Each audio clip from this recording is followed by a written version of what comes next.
The dust tasted of rust and endings. Thorn, vexed, felt it coat his tongue, a fine grit of powdered earth and sun-baked manure that settled deep in the throat, a sacrament of the damned.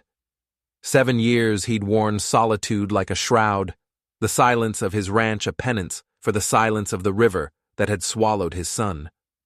The world outside his fence line had become a foreign country, its language a garble of noise he no longer cared to translate. But the well had run dry, the credit with the feed store had turned to a hard stare, and the ghosts that haunted his empty pastures were hungry. So he had come down from the mountain, a wraith in worn denim and cracked leather, to the bedlam of the monthly livestock auction in the valley. He stood at the back, leaning against a splintered post, his shadow a long, thin gash in the afternoon light. The auctioneer's patter was a Gatling gun of numbers and pedigrees, a rhythmic, hypnotic butchering of life into currency. He sold heifers by the pound and breeding bulls by the breadth of their shoulders, his voice a slick, oiled thing that greased the passage of coin from one calloused hand to another.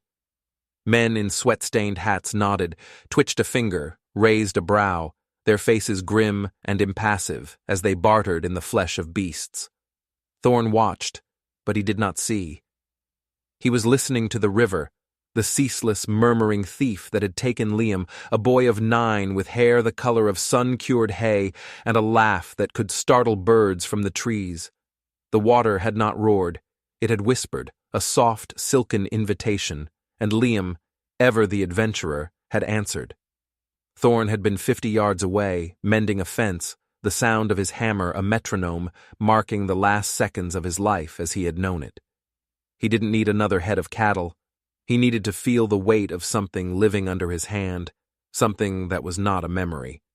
He needed to prove to the specter of his wife, who had fled the ranch, and his suffocating grief a year after the funeral, that he was not yet buried himself. Then the noise of the auction shifted. The usual cadence of bids and banter faltered, replaced by a low, uneasy shuffling, a few scattered, nervous laughs. The auctioneer, a man named Jebediah with a face like a slab of raw bacon, cleared his throat. "All right, folks. Got a special lot here. Unclaimed freight, you might say. Found wandering up on the old reservation line." 2 stockmen, their faces impassive, dragged a makeshift pen into the center of the ring. It was little more than a few panels of rusted wire mesh lashed together with baling twine. Inside, penned with a pair of bleating, terrified goats, was a boy. He couldn't have been much older than Liam would have been. His hair was a tangle of black, matted with mud and something that looked like blood. His face was a swollen, bruised mask, one eye sealed shut, the other a sliver of obsidian defiance. He wore nothing but a pair of ragged trousers, his thin torso a road map of angry red welts.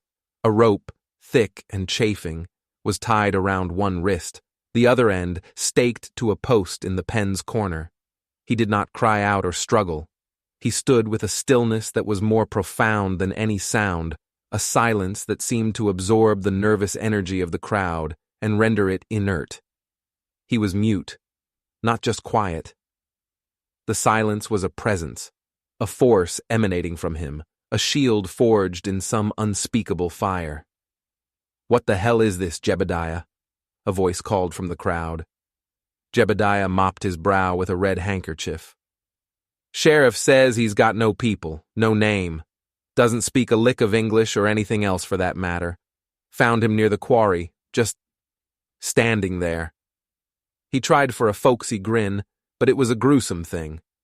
"Good for labor, I reckon. Strong back and won't talk your ear off." A wave of sickness washed over Thorn. He saw the boy's knuckles, white where he gripped the wire mesh. He saw the tremor in his thin shoulders, a vibration of rage so deep it was tectonic. The men around him were not seeing a child. They were seeing a tool, an animal. They were calculating the cost of feed versus the output of labor. They were commodifying his silence, pricing his pain. The air grew thick, soupy with a collective sin that Thorn could taste on his tongue alongside the dust. The bidding started low, a joke. "I'll give you $5 for him and the goats," someone shouted, and a ripple of laughter, sharp and cruel, went through the crowd. "10!" another voice, emboldened. The boy did not flinch. His one good eye scanned the ring of faces, a slow, deliberate inventory of his tormentors. He was not afraid. He was judging them. And in that gaze, Thorn saw an ancient, terrible knowledge, a sorrow that made his own 7 years of grief feel like a shallow puddle. The river in Thorn's head went quiet. For the first time in years, the ceaseless whisper of the water receded, and in its place was the frantic, trapped animal beat of the boy's heart. Thorn felt it in his own chest, a frantic drumming against his ribs. He saw Liam's face, not as he was, but as he might have been, lost and alone, at the mercy of strangers. He saw the casual cruelty of the world he had hidden from, and a rage he thought had died with his son uncoiled in his gut, hot and venomous. 50, a rancher near the front grunted, a man known for working his hands to the bone. 60, another countered. The numbers climbed, not with enthusiasm, but with a grim, transactional lethargy. They were buying a problem, a stray, something to be broken. The boy's gaze continued its slow sweep of the crowd.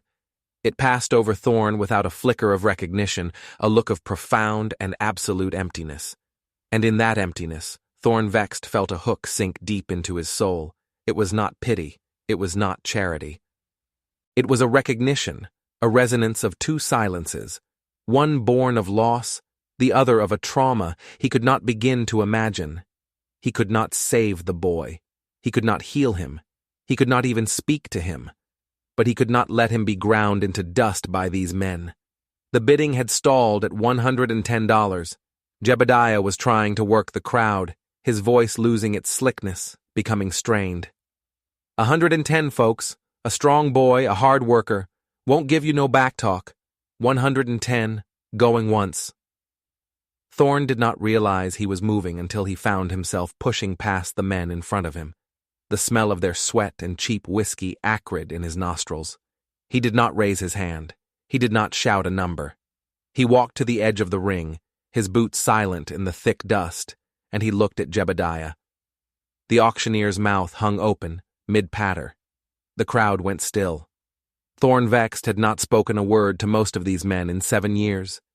He was a ghost, a local legend of sorrow. His presence at the front of the ring was an event, a disruption of the natural order. Thorn's eyes were not on Jebediah. They were on the boy who had finally stopped his slow scan of the crowd and was now looking directly at him. The obsidian eye held him, pinned him, stripped him bare. In that moment, Thorn was not a rancher, not a grieving father, not a man. He was a soul laid bare before a tribunal of one.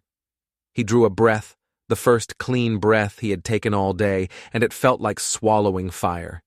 He did not speak to the auctioneer or the crowd. He spoke to the boy, and to the ghost of his own son, and to the God he no longer believed in. He whispered, the sound no louder than the rustle of wind in dry grass, a sound meant only for the ears of the broken and the lost. He's mine. The words hung in the air, impossibly loud in the sudden, absolute silence. Jebediah blinked, his bacon slab face confused. What's that, Thorn? What's your bid? Thorn did not look away from the boy. He reached into his pocket and pulled out a thin fold of bills, all he had left from the sale of his last calf. He didn't count it. He threw it into the dust of the ring. It was more than enough. It was everything. I said, Thorn repeated, his voice a low, gravelly rasp, raw from disuse. He's mine. He turned and walked away, not waiting for a confirmation, not looking back. He walked through the parted crowd, through the murmurs and the stares, and out into the blinding, unforgiving light of the sun. He did not know if they would follow. He did not know if the boy would come. He only knew that he had thrown a rope across a chasm, and he did not know what was on the other side. He walked to his truck, the engine ticking as it cooled. and he waited. The silence that descended was different now. It was not empty. It was filled with the weight of a whispered promise. Minutes stretched into an eternity. The sounds of the auction resumed, hesitant at first, then regaining their rhythm, the world moving on, forgetting. Thorn stared at the cracked leather of his steering wheel, his hands shaking. What had he done? He had bought a human being. He had participated in the very sin that had turned his stomach. The thought was a vile, coiling thing in his gut. Then he heard the crunch of boots on gravel. One of the stockmen, a hulking man with a mean-looking squint, was half dragging, half carrying the boy towards the truck. The boy's hands were now tied in front of him. He was not fighting, but his body was rigid, a plank of pure resistance. The stockman opened the passenger door and shoved the boy inside, tossing the rope onto the seat after him. "He's all yours," the man grunted, wiping his hands on his jeans as if to clean himself of the contact. He slammed the door shut, the sound a crack of doom. Thorn looked at the boy. The boy stared straight ahead, through the dusty windshield, at the heat-shimmered horizon. His one good eye was a black hole. His breath came in shallow, silent pants. The cab of the truck, which had been Thorn's sanctuary of solitude for years, was suddenly, claustrophobically small, charged with a voltage of terror and rage that made the air hum. Thorn started the engine. The roar of the old diesel was a welcome violence. He put the truck in gear and pulled away from the auction yard, leaving the dust and the shouts and the memory of the pen behind. He drove, his knuckles white on the wheel, his gaze fixed on the long, empty road that led back up into the mountains, back to the silence, a silence that was now shared and infinitely more complicated. The boy beside him was a stone, a statue of silent suffering. The only sound was the engine and the wind and the soft, terrible friction of the rope against the boy's raw wrists. The road climbed, leaving the valley floor and winding into the high country of pinon and juniper. The sun bled across the western sky, painting the clouds in brutal hues of orange and purple. Thorn drove mechanically, his mind a maelstrom. He had not thought past the moment of claiming the boy. There was no plan. His home was a shrine to a dead child. How could he bring another into it? His heart was a barren field. What could he possibly offer this broken creature? He glanced at the boy. The last of the light caught the side of his face, illuminating the sharp line of his jaw, the taut muscle in his neck. The defiance was still there, a pilot light burning in the ruins. He had not looked at Thorn once. His gaze was fixed on the landscape unfolding outside the window, a landscape of jagged peaks and deep, shadowed canyons. It was a harsh, unforgiving land, and the boy watched it not as a stranger, but as if he were reading a familiar, painful story in its contours. They passed the turnoff to the old quarry, a gaping wound in the side of a mesa, and for the first time, the boy moved. His head turned, his eye tracking the place until it was lost behind a ridge. A shudder went through his small frame, a tremor so violent Thorn felt it through the seat. It was the only sign of weakness, of the terror beneath the rage that he had shown. An hour later, Thorn turned off the main road onto a dirt track that was little more than 2 ruts in the earth. This was his land. His family's land for 3 generations. Vexed land. The thought, once a source of pride, now felt like an accusation. The truck bounced and swayed, the headlights cutting a swath through the gathering dark. Finally they crested a rise, and the ranch house came into view, a low, dark shape against a sky littered with a billion indifferent stars. A single yellow light burned in the kitchen window, a habit Thorn had never broken, as if he expected someone to come home. He pulled up to the barn and killed the engine. The sudden silence was immense, a physical pressure against the eardrums. In it, he could hear the boy's breathing, still shallow, still silent. He could hear the frantic beat of his own heart. "We're here," Thorn said, his voice a useless noise in the vast quiet. He got out of the truck and walked around to the passenger side, his boots crunching on the gravel. He opened the door. The boy did not move. He was staring at the house, at the single light in the window, with an expression of such profound and utter hatred that Thorn took an involuntary step back. It was not the anger of a cornered animal. It was an ancient, ancestral loathing, a hatred that had been passed down in the blood. Thorn reached in, his hand hovering near the rope. "Come on, son. Let's get you inside." The word son was a stone in his mouth. He hadn't said it in 7 years. The boy reacted as if he'd been struck. He recoiled, pressing himself against the far side of the cab, and for the first time, a sound escaped his lips. It was not a word. It was a hiss, a dry, reptilian sound of pure venom. His one good eye blazed with a fire that seemed to come from the very core of the earth. Thorn pulled his hand back. He understood. The house was a cage. He was a jailer.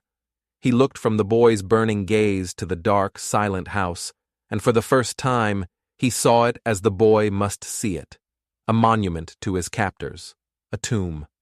He sighed, a long, ragged exhalation of breath. He looked at the barn, its familiar shape a comfort in the dark. It smelled of hay and horses and honest sweat. It was a place of work, of life. "All right," Thorn said softly, speaking more to himself than to the boy. "The barn, then." He gestured with his head. "You can stay in the barn." He didn't know if the boy understood his words, but something in his posture, in the slight relaxing of his shoulders, suggested he understood the intent. Slowly, cautiously, the boy slid out of the truck. He stood on the gravel, his bare feet tender on the sharp stones, and looked at the massive open doors of the barn. He looked at Thorn, his gaze sharp and questioning. Thorn nodded. He turned and walked towards the house, leaving the boy standing alone in the yard, a small, defiant silhouette against the star-dusted sky. He did not cut the rope from his wrists. He did not offer him food or water. He offered him a choice, the first he had probably had in a long, long time. He was giving him the barn. He was giving him space. It was all he had to give. Inside the house, Thorn moved through the silent rooms like a sleepwalker. He washed his face at the kitchen sink, the cold well water a shock to his skin. He looked at his reflection in the dark window pane. A hollow-eyed stranger, a man who had just bought a child. The shame was a physical thing, a sickness in his stomach. He opened a can of beans and ate them cold, standing at the counter, his eyes fixed on the dark shape of the barn. He saw a flicker of movement as the boy slipped inside, a shadow disappearing into shadow. He found a clean blanket, a canteen of fresh water, and a piece of jerky. He walked back out into the cool night air and left them just inside the barn door, in a sliver of moonlight. He did not go further in. He did not call out. He retreated to the house, to his lonely vigil at the kitchen window, and watched the barn as if it were a volatile, unpredictable storm cloud that had settled over his life. He did not sleep. He listened to the silence, a silence that was no longer his own. It was a shared territory now, a contested ground, and he was an intruder in his own home. The first days were a silent war of attrition. The boy, whom Thorn had taken to calling simply boy in the privacy of his own thoughts, for he had no other name to give him, remained in the barn. He was a feral creature, a ghost that haunted the periphery of Thorn's life. Thorn would rise before dawn and find the food and water gone, the blanket moved. Sometimes he would catch a glimpse of him, a flicker of movement in the hayloft, a shadow slipping between the stalls. The boy moved with a preternatural quietness, his bare feet making no sound on the packed earth floor. He had freed himself from the rope. Thorn found it one morning, lying in the dust, not cut, but unraveled, the fibers picked apart with a patience and determination that was both astonishing and unnerving. The boy was a survivor. He was a force. Thorn established a routine. Each morning and evening, he would leave a plate of food, a canteen of water, and a piece of fruit by the barn door. He never tried to approach. He never tried to speak. He would go about his chores, mending fences, tending to his 2 remaining horses, clearing brush, always aware of the boy's unseen eyes on him. He could feel the weight of that gaze, a constant, silent judgment. The boy, for his part, began to claim his territory. He did not just inhabit the barn, he transformed it. He used a piece of rusted metal to scrape away the grime from the small window in the loft, letting a shaft of dusty sunlight pierce the gloom. He arranged the hay bales into a semblance of a nest, a fortified position from which he could watch the world. And he began to draw. Thorn discovered it by accident. He had gone into the barn to retrieve a bridle, the first time he had entered the boy's space since that first night. The air was different. It was charged, alive. And on the far wall, the one that faced east, the boy had been at work. Using a piece of charcoal from the old forge, he had covered the rough-hewn planks with symbols. They were not pictures. They were not letters. They were complex, geometric designs, a dizzying array of spirals, chevrons, and interlocking lines. They were drawn with a fierce, confident hand, each mark a declaration. The wall was a tapestry of silent language, a story Thorn could not read. He stood before it, mesmerized. The symbols were alien, yet they stirred something in him, a faint, disquieting echo of familiarity. He felt as if he were standing on holy ground, an intruder in a cathedral of someone else's faith. He backed away slowly, leaving the bridle where it was, and retreated from the barn. The symbols haunted him.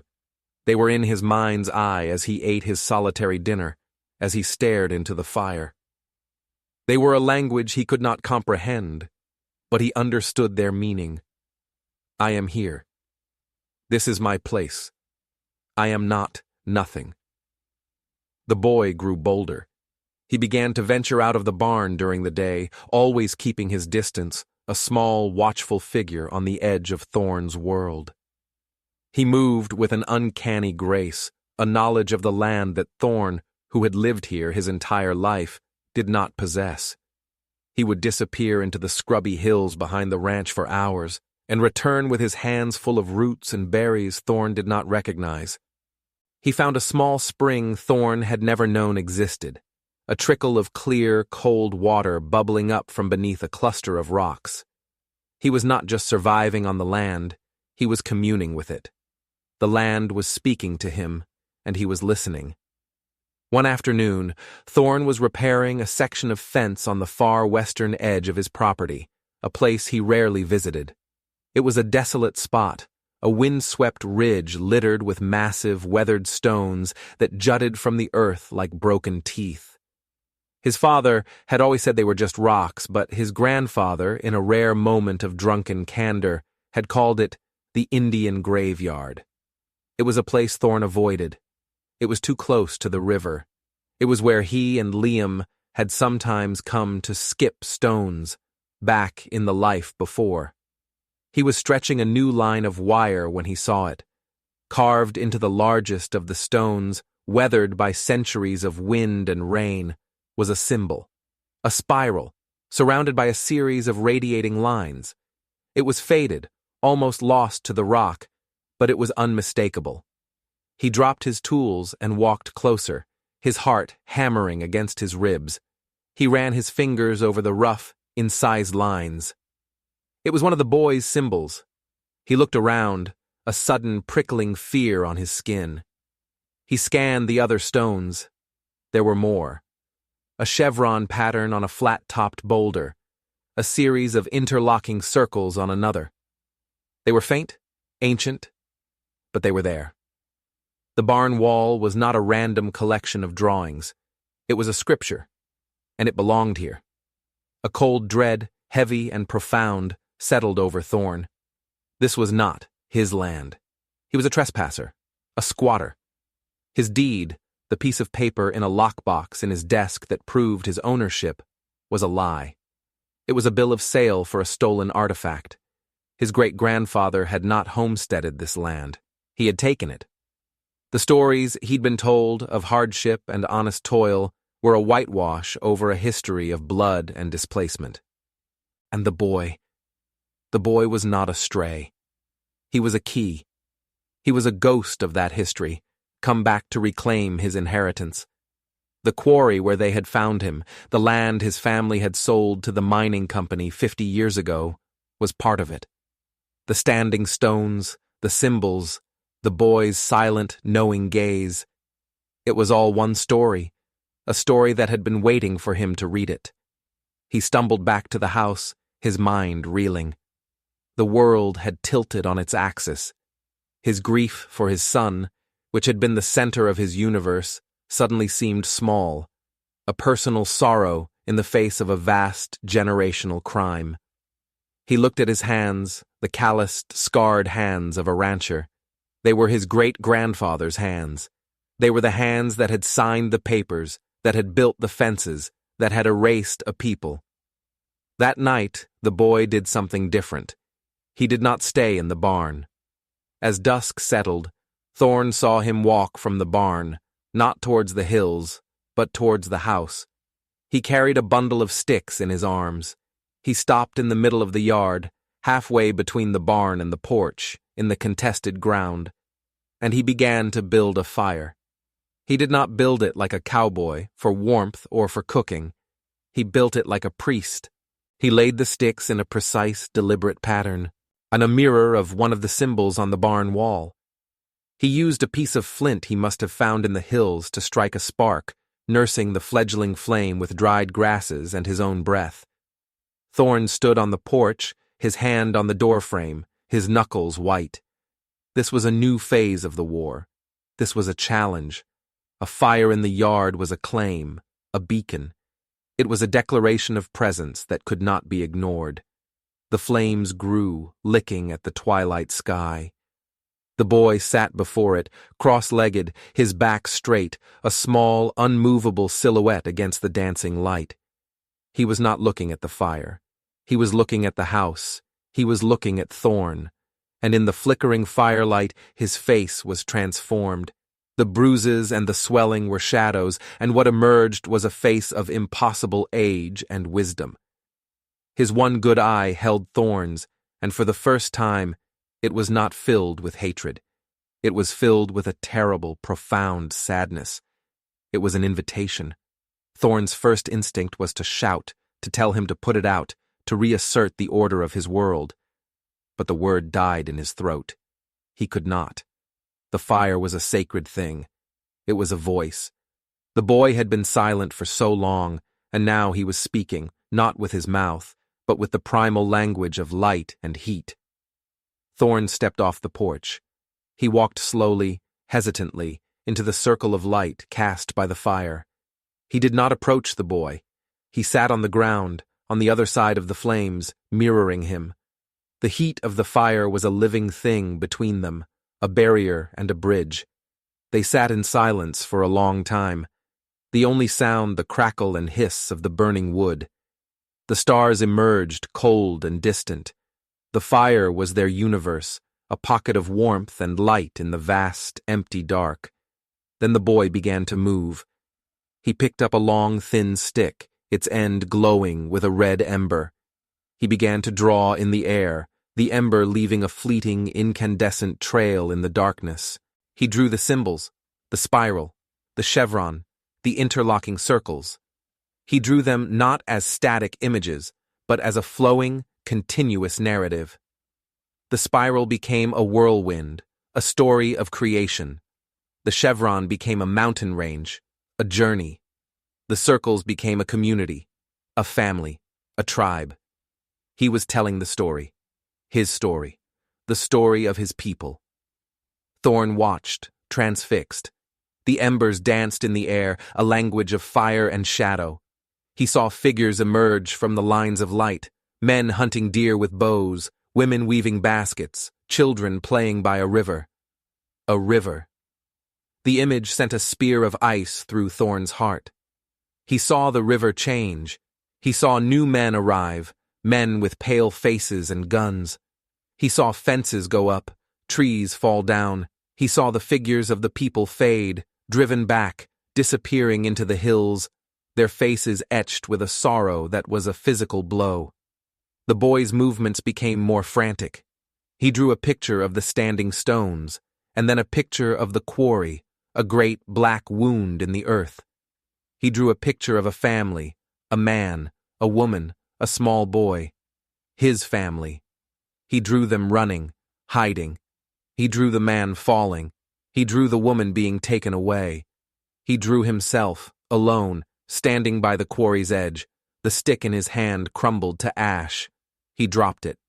He looked at Thorn, his face a mask of anguish, his one good eye shimmering with unshed tears.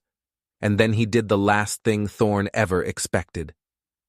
He opened his mouth, and a sound came out. It was not a word. It was a name, a cry, a single broken syllable of pure loss that tore through the night and ripped open the wound in Thorn's own soul. Liam. The name was a ghost on the air. It was not the boy's voice. It was Liam's voice. It was the sound Thorn had been listening for 7 years, the sound he had strained to hear in the murmur of the river, in the whisper of the wind. It was the sound of his own heart breaking. A sob, dry and ragged, tore from Thorn's throat. He fell to his knees in the dust, the firelight blurring through his tears. He was not seeing the boy. He was seeing his son, standing on the other side of the fire, his face full of a terrible, ancient sorrow. The two boys, the lost and the stolen, merged into one, their grief a single, unbearable weight. The boy across the fire did not move. He watched Thorn, his own tears tracing clean paths through the grime on his cheeks. The fire crackled between them, a funeral pyre for two lost children. Thorn wept. He wept for his son. He wept for the boy. He wept for the blood on his hands, for the stolen land under his knees. He wept for the generations of silence, for the stories that had been buried, for the names that had been forgotten. He wept until there was nothing left inside him but a vast, hollow emptiness. When the tears finally subsided, the fire had burned down to a bed of glowing embers. The boy was still there, a silent sentinel in the pre-dawn chill. The anger was gone from his face. The hatred was gone. In its place was a quiet, waiting stillness. Thorn pushed himself to his feet. His body ached. His soul was scoured raw. He knew what he had to do. It was not a choice. It was an inevitability. It was the only word he had left to speak in a language that could be understood. He turned and walked back to the house, his steps heavy, each one an admission of guilt. He did not turn on the light. He walked through the dark rooms to the small office where he kept his records. He opened the bottom drawer of his desk and took out the lockbox. The key was on his ring. The lock clicked open with a sound that seemed to echo in the silent house. Inside, beneath a stack of old receipts and tax forms, was the deed. A single piece of thick, yellowed paper, covered in the elegant, looping script of 100 years ago. The Vexed Homestead. 640 acres. He read the name of his great-grandfather, a name that had once filled him with pride, and now tasted like ash in his mouth. He took the paper and walked back out into the cold morning air. The sky in the east was beginning to lighten, a pale, bruised purple. The boy had not moved. He was watching him, his gaze steady, knowing. Thorn walked back to the dying fire. He did not kneel this time. He stood before the boy, a penitent before his confessor. He held out the deed. The paper trembled in his hand. "I can't give you back what was taken," Thorn said, his voice a raw whisper. "I can't bring back the dead. I can't heal what's been broken." He looked at the boy's face, at the ancient soul trapped behind his one good eye. "But this was never mine," he said. He pushed the deed forward, an offering. "It's yours. The land. It's yours." The boy did not take it. He looked from the paper to Thorn's face, his gaze searching, probing, weighing the truth of the words, the weight of the gesture. For a long moment, he was still. The world held its breath. The first bird of morning called from a distant juniper, a single clear note in the immense silence. Then, slowly, deliberately, the boy raised his hand. It was small and thin, covered in dirt and scars. He did not take the deed. He reached out and gently, tentatively, laid his fingers on the back of Thorn's hand, the one that held the paper. His touch was not a touch of forgiveness. It was not a touch of acceptance. It was a touch of acknowledgement, a recognition of a debt paid, of a truth finally spoken. His skin was warm. It was the first human contact Thorn had felt in 7 years that was not steeped in violence or commerce. It was a fragile, human bridge across a chasm of history and pain. Thorn looked down at the small, dark hand resting on his own, and at the piece of paper that had defined his life, that had cost so much. The sun crested the eastern ridge, and the first rays of light spilled across the valley, setting the standing stones on the western ridge ablaze with a golden fire. The land was waking up. He did not know the boy's name. He did not know his language. He did not know if he would say more or if he would go. He only knew that the silence between them had changed. It was no longer a wall. It was a space to begin, a space to breathe, a space to listen for the stories the land had yet to tell. He stood there, the deed in his hand, the boy's touch a faint, warm pressure on his skin, and for the first time he felt the weight of the land not as an owner, but as a custodian, a guardian of a silence that was finally, blessedly, at peace.